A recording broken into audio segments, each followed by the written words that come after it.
Hello everyone, you are watching As for Shamsi Tech YouTube channel. If your Meaco Dehumidifier is showing an L3 error code, don't worry, it is usually easy to fix.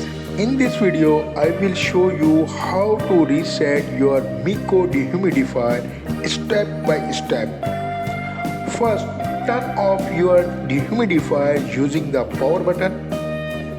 Next, unplug the unit completely from the power outlet. Now, wait for at least 5 to 30 minutes.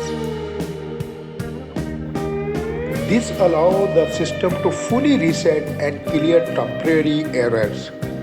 While it is unplugged, try holding the power button for about 10 seconds. This can help discharge any remaining power and reset the control board.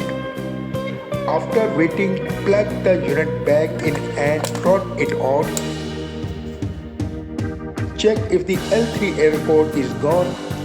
If the error still appears, it could indicate a deeper internal fault. In that case, refer to your Meaco user manual or contact Meaco support for professional help. That's it. Try this simple step before calling for service. And don't forget to like, share and subscribe for more easy home appliances fixes.